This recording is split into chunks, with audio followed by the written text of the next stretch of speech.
हमें lantern festival के दरमियान में खेमा दिखा जाता है जहाँ पे प्रिंस जेन थर्ड प्रिंस वो बैठा हुआ था, तो उसके सामने जिल था। वो कहता है प्रिंस जेन मुझे माफ कीजिएगा, मुझे पता है ये बहुत ज्यादा डिसरिस्पेक्टफुल है, लेकिन मेरी एक रिक्वेस्ट है। मेरी चाइल्डहुड फ्रेंड वो गुम हो चुकी है, ऐसा लगता है कि कोई उसको वहां से ले गया है, तो मैं परमिशन चाहता हूँ कि उसको सर्च कर सकूं। तो प्रिंस जेन कहता है अच्छा, तो सब लोगों में से तुम बिल्कुल सीरियस हो, है ना? क्योंकि तुम चाहते हो कि अपने पर्सनल रीजन की वजह से इस मिशन को अबंडन कर दो। वो कहता है मुझे माफ कीजिएगा, लेकिन सच में मैं उसे बचाना चाहता हूँ। तो प्रिंस जेन कहता है क्या तुम्हारी वो चाइल्डहुड फ्रेंड वो लेडी स्टेला है ना? वो कहता है क्या आपको कैसे पता? तो प्रिंस जेन सवाल करते हुए कहता है वेल, तुम्हें इस बारे में कुछ नहीं पता, लेकिन तुम तो सच में उसके बारे में कुछ जानते ही नहीं हो। और तब वो खड़ा होते हुए कहता है क्या तुम्हें सच में लगता है कि तुम अपने आप उसको बचा पाओगे? और वैसे भी तुम्हें पता है ना, तुम्हारा अपोनेंट और कोई नहीं, उसकी स्टेप मॉम है, और लेडी स्टेला की स्टेप मॉम अपने गोल पे पहुंचने के लिए कुछ भी कर सकती है। तो जिल तो हैरान हो गया था, वो कहता है योर हाइनेस आपको ये सब कुछ कैसे पता? तो प्रिंस जेन कहता है वेल, अगर मैं किसी की परवाह करता हूँ ना, तो मैं उसके बारे में पूरी इन्वेस्टिगेशन कर लेता हूँ ताकि उसको कोई खतरा ना हो। और इसीलिए वो वहां से टेबल पे जाते हुए कहता है सबसे पहले हमें लोकेशन को सर्च करना होगा, और आज तो एक फेस्टिवल है ना, तो बहुत सारे रोड्स ब्लॉक होंगे, लेकिन ये एरिया जब हम यहाँ से वहां तक जाए ना, तो यहाँ पे फेस्टिवल हो रहा है, लेकिन दूसरी तरफ जंगल के इस हिस्से में एक मेंशन है, यहाँ पर वो जरूर हो सकती हैं, क्योंकि यहाँ पर बिल्कुल अलग से क्राउली फैमिली का प्राइवेट विला है जहाँ पे कोई और नहीं आ जा सकता। तो तब तो जिल थर्ड प्रिंस को देखी जा रहा था, वो सोचता है क्या इन्होंने इतनी जल्दी पता करवा लिया? तो थर्ड प्रिंस कहता है सर लांचेस्टर, मुझे लगता है कि आप लेडी स्टेला को प्रोटेक्ट करने के काबिल नहीं है।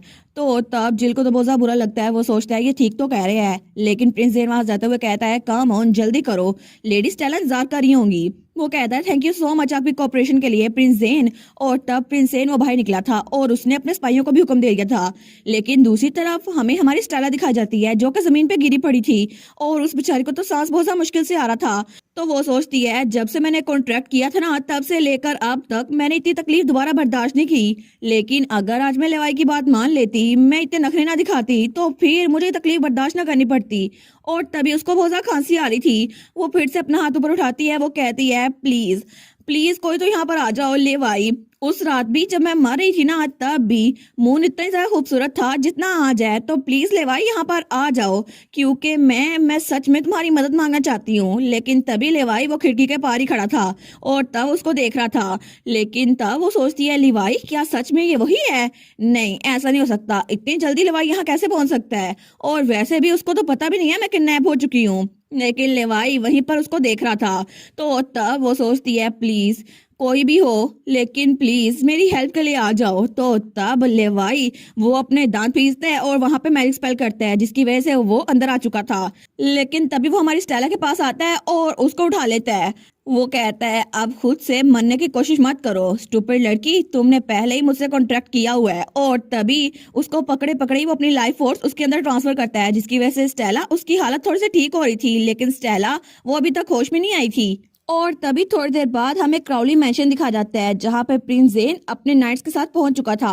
वो कहता है मेरे रॉयल गार्ड्स इस मिशन को कंप्लीट करो, और तब वो उन पे हमला करने का इशारा करता है। तो सारे के सारे नाइट्स क्राउली मैंशन के नाइट्स के साथ लड़ने के लिए आगे बढ़ते हैं, लेकिन तभी वहां खिड़की से हमारी स्टेला के स्टेप मॉम वहां देख रही थी। वो कहती है आखिर ये हो क्या रहा है? आखिर किसी को पता कैसे चल गया कि स्टेला किडनैप हुई है? और इसके अलावा ये नाइट्स इनके ऊपर जो क्रेस्ट है ये तो रॉयल फैमिली की है ना, तो आखिर स्टेला वो रॉयल फैमिली के साथ इन्वॉल्व कैसे हो गई? आखिर स्टेला जैसी कोई लड़की रॉयल फैमिली को कैसे जानती है? लेकिन तब वहां से भागने लगती है। वो सोचती है एनीवेज मुझे यहाँ से भागना होगा, इससे पहले कोई मुझे पकड़ ले। लेकिन तभी दूसरी तरफ जिल और थर्ड प्रिंस वो वहां से आगे बढ़ रहे थे। तो जिल कहता है जो इन्फॉर्मेशन मुझे मिली है ना, उसके हिसाब से स्टेला टॉप फ्लोर पर है। तो प्रिंस जेन कहता है ठीक है जल्दी करो, और तभी जिल उस फ्लोर पर आता है और उसका दरवाजा खोलता है, लेकिन तभी सामने उस जेल के पीछे स्टेला नीचे गिरी पड़ी थी, और तब वो बिल्कुल बेहोश थी। लेकिन जिल वो चिल्ला कहता है स्टेला तुम ठीक तो हो ना, और जल्दी से उसके पास आता है। वो कहता है स्टेला प्लीज कुछ तो बोलो, लेकिन तब प्रिंस जेन कहता है ऐसा लगता है वो बेहोश है लेकिन बिल्कुल ठीक है। तो तब जिल कहता है थैंक गुडनेस वो ठीक तो है ना, लेकिन वो उसको देखकर सोचता है कुछ तो अजीब है, आखिर इसके पाँव ये जंजीरों से अलग कैसे हो गए? क्या कोई पहले यहाँ पर आ चुका था? लेकिन वहां से लेवाई वो तो गायब हो चुका था। तो तभी वहां पर बाकी नाइट्स भी आते हैं। वो कहते हैं योर हाइनेस जैसा कि आपने ऑर्डर दिया था मोर्गाना क्राउली उसको पकड़ लिया गया है। तो प्रिंस जेन कहता है ये तो जितना मैंने एक्सपेक्ट किया था उससे भी ज्यादा फास्टर है, वेल डन, तुम लोगों ने अच्छा काम किया। तो तभी वो लोग हमारी हीरोइन की स्टेप मॉम को वहां लेके आते हैं। तो हमारी हीरोइन की स्टेप मॉम मोर्गाना कहती है ये मिसअंडरस्टैंडिंग है, मैं तो बस उसको। लेकिन तभी प्रिंस जेन कहता है क्या मैंने तुमसे बोला कि अपनी जुबान खोलो, तो वो तो बिल्कुल डर गई थी। तो तभी उसको देखकर हमारा जिल वो भी सोचता है कि यार ये सच में इतने सीरियस है। लेकिन तब थर्ड प्रिंस कहता है जो सवाल मैं पूछ रहा हूँ बस उसका जवाब दो, क्या ये सारा का सारा इंसिडेंट आपने इसलिए किया क्योंकि आप चाहती थी कि Stella next head of the family ना बने? तो मोर्गाना कहती है नहीं ऐसा कुछ भी नहीं है, ये सारी गलतफहमी है, मैंने तो सब कुछ इसलिए किया था ताकि स्टेला रिकवर हो जाए और मैं बस उसकी देखभाल करना चाहती थी। तो प्रिंस जेन हंसते हुए कहता है अच्छा ये तो बहुत बड़ी बेवकूफी हुई, फिर तो आपने उसको एक जेल में कैद रखा, उसके मुंह से खून निकल रहा था, लेकिन आप चाहती हैं कि आप उसकी देखभाल करें। क्या आपको सच में लगता है कि केयर ऐसे की जाती है? तो तब हमारी हीरोइन की स्टेप मॉम वो सोचती है मुझे लगा था टियारा मजाक कर रही है, लेकिन उसने सच में सही कहा था, थर्ड प्रिंस असल में स्टेला के पीछे पागल है। लेकिन तभी थर्ड प्रिंस अपनी तलवार निकालता है और तब मोर्गाना की गर्दन पे रखता है। वो कहता है तुमने मेरी होने वाली वाइफ के साथ इतनी डिसरिस्पेक्ट की है, तुम्हें लगता है कि मैं इसको ऐसे जाने दूंगा? ये तो बगावत हुई। तो मोर्गाना तो बिल्कुल डर गई थी, वो कहती है योर हाइनेस। तो पीछे से जिल सोचता है मुझे लगा था कि ये स्टेला के साथ सिर्फ फ्लर्ट कर रहे हैं, लेकिन मैं गलत था। असल में प्रिंस जेन वो तो इस वक्त बिल्कुल सीरियस है। और तब प्रिंस जेन की तलवार मोर्गाना की गर्दन पर थी। वो कहता है अभी इस प्रिजनर को ले जाओ और इसको वहां महल के तहखाने में बंद कर दो। तो उसके नाइट्स कहते हैं जी सर हम समझ गए, लेकिन तब उसको लेके जा रहे थे। तो मोर्गाना चिल्लाते हुए कहती है नहीं ऐसा नहीं चाहिए था, आखिर आप लोग ऐसा क्यों कर रहे हैं? वो स्टेला आखिर सब उसके पीछे इतने पागल क्यों हैं? लेकिन तभी थोड़ी देर बाद जिल हमारी स्टेला को उठा के बाहर लेके आया था और प्रिंस जेन आगे था। तो जिल कहता है योर मैजेस्टी थैंक यू आपकी हेल्प के लिए। तो प्रिंस जेन कहता है अच्छा लेकिन ये सब कुछ मिस स्टेला के लिए था ना आफ्टर ऑल, और वैसे भी क्या तुमने अभी तक रियलाइज नहीं किया कि तुम मिस स्टेला के लिए बिल्कुल भी सूटेबल नहीं हो? तो जिल कहता है योर हाइनेस। तो तब थर्ड प्रिंस कहता है नोबल्स बहुत ज्यादा टेरिफाइंग लोग होते हैं क्योंकि अपनी फैमिली के लिए वो तो अपनी पॉकेट्स तक भरने से पीछे नहीं हटते, और जब उनके अपने मतलब की बात आती है ना तो वो दूसरों को नुकसान पहुंचाने से पीछे नहीं हटते। और जब मिस स्टेला इस क्राउली फैमिली की हेड बनेगी ना तो तब उनके लिए और ज्यादा खतरा हो जाएगा, और उस सूरत हाल में भी तुम उसको बचा नहीं सकते बिल्कुल अभी की तरह, और तुम्हें लगता है कि तुम उसके लाइफ पार्टनर बनने के काबिल हो? तो जिल वो बिल्कुल वहीं पे खड़ा रह गया था। तो प्रिंस जेन जाता हुए कहता है तुम कभी भी उसको प्रोटेक्ट नहीं कर सकते, इसी वजह से चाहे तुम कितने मर्जी स्किल क्यों ना हो, एक नाइट जिसके पास कोई टाइटल नहीं है तुम उसके काबिल बिल्कुल भी नहीं हो। लेकिन तब प्रिंस जेन वो आगे बढ़ गया था अपनी बग्गी की तरफ, लेकिन जिल वहीं पर खड़ा था। वो सोचता है आज आज मुझे पता चला कि मैं स्टेला के लिए कुछ भी नहीं कर सकता, क्योंकि अगर प्रिंस जेन यहाँ पर ना होते तो मैं स्टेला को कभी भी बचा नहीं पाता। और इसके अलावा मुझे तो पता भी नहीं था कि उसकी स्टेप मोमोज के साथ ये सब कुछ कर रही है, और ये सब कुछ ही साइनस की वजह से हुआ है। और मैं ये सोचना तो नहीं चाहता, लेकिन उन्होंने बिल्कुल ठीक कहा था स्टेला मैं तुम्हारे काबिल बिल्कुल भी नहीं हूँ। तो वो सोचते हैं मेरी पावरलेसनेस इसकी वजह से मुझे बहुत ज्यादा अजीब लग रहा है, मुझे बहुत ज्यादा बुरा लगता है कि मैं तुम्हें प्रोटेक्ट क्यों नहीं कर पाता। और वो बहुत ही ज्यादा उदास था क्योंकि उसने फैसला कर लिया था कि वो हमारी स्टेला से दूर रहेगा। और तब हमें अगले दिन का सीन दिखा जाता है जब टियारा हमारी हीरोइन की स्टेप सिस्टर वो भाग के अपनी मॉम के पास आती है जेल में। वो कहती है मॉम आखिर आप इस सब से कैसे गुजरी? तो उसकी मॉम कहती है टियारा ऐसा चेहरा मत बनाओ, ये तुम्हारा प्रिटी फेस खराब कर देगा। वो कहती है मॉम, लेकिन तब उसकी माँ कहती है टियारा तुम्हें भी केयरफुल रहना होगा। और स्टेला के पीछे और कोई नहीं थर्ड प्रिंस है, प्रिंस जेन हम पे नजर रखे हुए हैं। तो टियारा कहती है आखिर ये सब कुछ हो क्या रहा है, तो मेरे साथ क्या होगा? तो तब उसकी मॉम कहती है टियारा काम डाउन, आखिर तुम्हें क्या लगता है कि next head of the family कौन बनेगा? वो तुम ही बनोगी, तुम्हें ये सब कुछ करना होगा। ऑफ कोर्स उसके लिए तुम्हें कुछ भी करना पड़े तो तुम वो करके रहोगी टियारा, और अभी के लिए थोड़ा सब्र रखो क्योंकि जब टाइम आएगा ना तो तुम अपनी माँ का रिवेंज लेना टियारा, क्योंकि मैं तुम पे भरोसा करती हूँ। लेकिन दूसरी तरफ हमारी हीरोइन वो अपने बेड पे लेटी हुई थी और उसके पास ही हमारा लिवाई बैठा हुआ था। लेकिन तभी उसकी आंख खुलती है, वो कहती है क्या मैं अभी तक जिंदा हूँ? तो तभी वो अपने सामने लिवाई को देखती है। वो कहती है लिवाई, तो लिवाई कहता है चलो आखिर में तुम उठ ही गई, तुम तो पूरी रात और पूरा दिन सोती रही हो। वो कहती है कि यार मैं सो नहीं रही थी, मैं बेहोश हुई थी। वो कहता है ठीक है अब तो आ गई है ना होश में, अब जरा सीधी होके बैठ जाओ। वो कहती है लेकिन फिर भी ये इसलिए था क्योंकि तुमने मुझे लाइफ फोर्स नहीं दी थी। वो कहता है मैंने तुम्हें चांस तो दिया था, खुद ही भाग गई थी तुम। वो कहती है नहीं वो तो है, लेकिन फिर भी आखिर तुम मेरी हेल्प क्यों नहीं कर सकते थे? तो वो कहता है हर बार लाइफ फोर्स तुम्हें चाहिए होती है तो आखिर तुम मुझे ऐसे फोर्स क्यों करती हो, तुम खुद भी तो ले सकती हो ना। लेकिन हमारन कहती है वेल ये तो बहुत एम्बेरसिंग था ना, तुम आखिर सही से मुझे लाइफ फोर्स क्यों नहीं दे सकते और आखिर ये किसके जरिए क्यों होनी थी और क्या इसका कोई और तरीका नहीं हो सकता, ये तो कितना रिडिकुलस है। तो लेवाई कहता है तुम आखिर ग्रिम रीपर के वर्ल्ड में इंटरफेयर करने की क्यों कोशिश कर रही हो, हालांकि तुम एक इंसान हो। वो कहती है तुम फिर से सब्जेक्ट को चेंज कर रहे हो, तुम हमेशा ऐसा ही करते हो।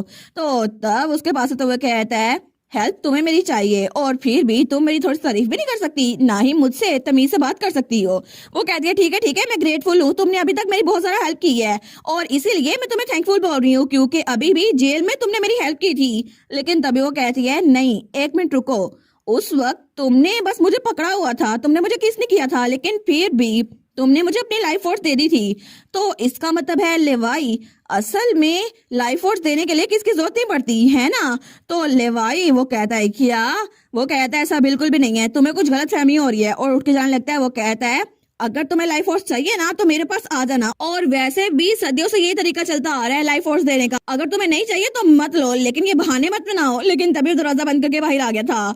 तो तब वो सोचता है एक मिनट, लाइफ फोर्स तो वैसे भी सिर्फ एक सिंपल से टच से दी जा सकती है, लेकिन फिर भी मैंने उसे झूठ बोला या फिर ये सब कुछ मैं चाहता हूँ। और तब तो वो बड़ा ब्लश कर रहा था। वो सोचता है क्या ये सब कुछ मैं उसे झूठ इसलिए बोल रहा हूँ क्योंकि मुझे वो लड़की दिलचस्प लगती है या फिर कोई और वजह है, लेकिन आखिर मैं ऐसी हरकतें क्यों कर रहा हूँ। और तब कुछ दिनों बाद टियारा उसको हमारी हीरोइन ने मैनचेस्टर से निकाल दिया था।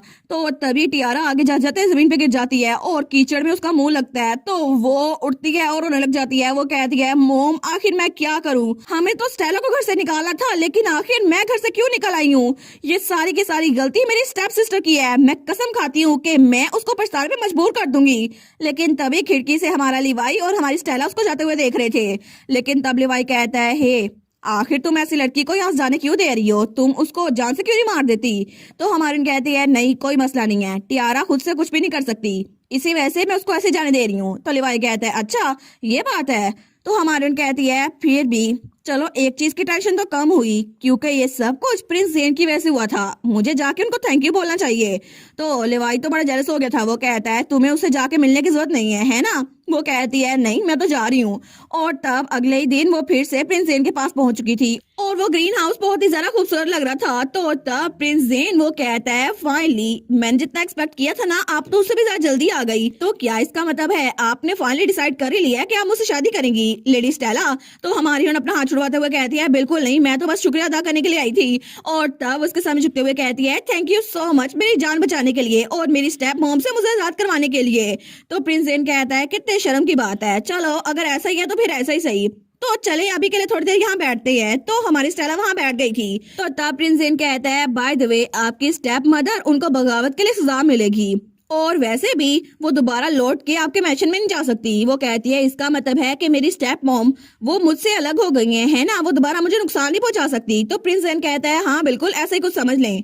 लेकिन हमारी हीरोइन कहती है तो अगर आपने मुझ पे इतना एहसान किया है तो मैं आपका कर्ज कैसे चुका सकती हूँ। वो कहता है अच्छा तो आपको मेरा कर्ज चुकाना है। तो वो कहती है बिल्कुल मैं इसके लिए तैयार हूँ, आप जो चाहे मैं वो कर सकती हूँ। तो वो कहता है सच में, तो क्या फिर आप इसको एक्सेप्ट करेंगी, और उसको एक फ्लावर देने लगता है।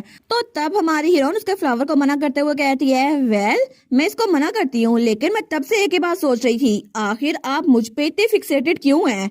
अगर कोई आपकी कंडीशन से पूरा उतर है तो फिर बाकी भी तो होंगे ना, तो आखिर आप मेरे पीछे क्यों पड़े हुए हैं, या फिर इस बारे में कोई और मसला है ना। वो कहता है अच्छा तुम्हें इस बारे में क्या लगता है। तो वो कहती है आपने मेरे लिए पर्सनल रीजन की वजह से रॉयल गार्ड्स को मोबिलाइज किया, हालांकि आपने मुझे रेस्क्यू भी किया था, लेकिन ये सब कुछ आपने सिर्फ मेरे लिए किया था और ये सिर्फ इसलिए नहीं है ना क्योंकि मैं आपकी कंडीशन से पूरी उतरती हूँ। वो कहता है वेल ये बात तो है, लेकिन आपको क्या लगता है ये सब कुछ मैंने क्यों किया था।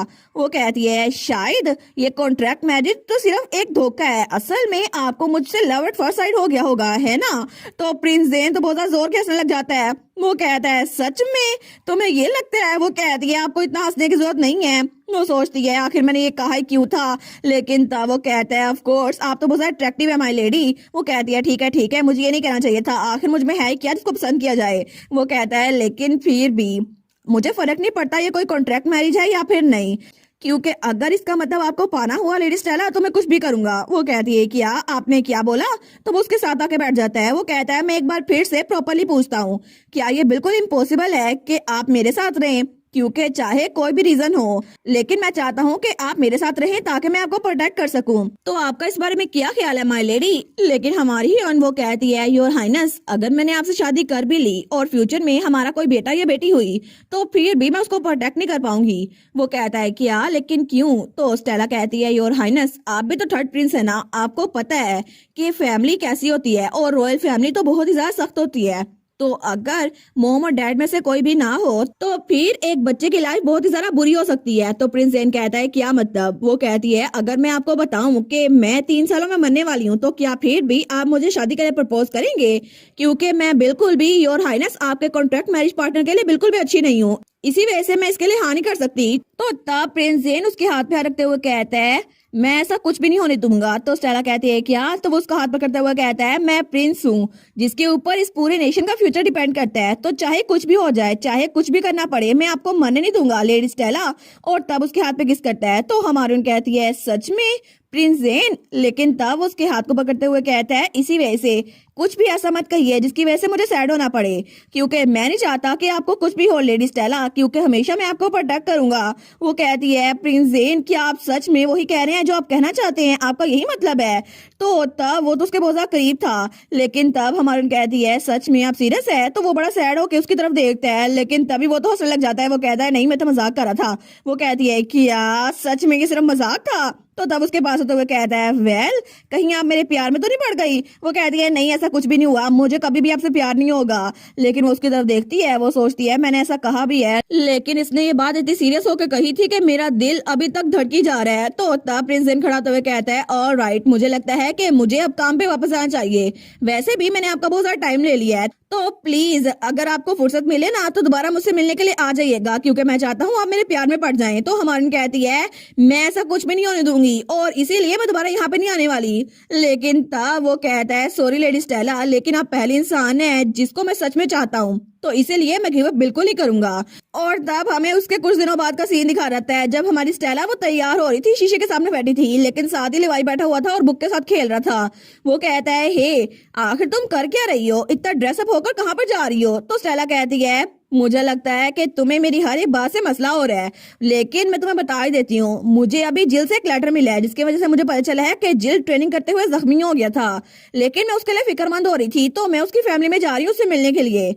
तो तब हमारा लेवाई तो बड़ा जेलस हो रहा था, लेकिन तभी वो अपना ड्रेस चेंज करता है और बर्दर वाले ड्रेस में आ गया था। वो कहता है अच्छा ये बात है, लेकिन हमारी उन कहती है क्या तुमने अचानक से अपना आउटफिट कैसे चेंज कर लिया? वो कहता है और किस लिए, अगर तुम जा रही हो तो फिर मैं भी जाऊंगा ना, मैं तुम्हारा बटलर हूँ। वो कहती है अच्छा कहीं ये तो नहीं समझ रहे तुम कि तुम मेरे साथ चल रहे हो? तो लेवाई कहता है क्या मतलब, तुम्हारा कहने का मतलब है तुम अकेली जाओगी? वो कहती है बिल्कुल, जिल मेरा दोस्त है, वो मुझे कभी भी नुकसान नहीं पहुंचाएगा, तो मैं अकेले बिल्कुल ठीक रहूंगी।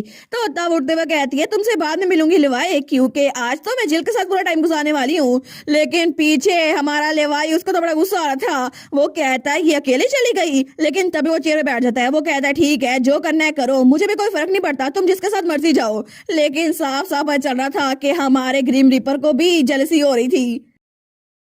और इसी के साथ ये वाला पार्ट यहीं पर ख़त्म। तो आप लोग बताइएगा आप लोग को ये पार्ट कैसा लगा, और वीडियो को लाइक और चैनल को सब्सक्राइब लाजमी कीजिएगा। बाकी वीडियोस का लिंक भी स्क्रीन पर नज़र आ रहा होगा, तो काइंडली उनको भी चेकआउट कर लें। और thank you so much for watching my videos. Stay safe, bye bye.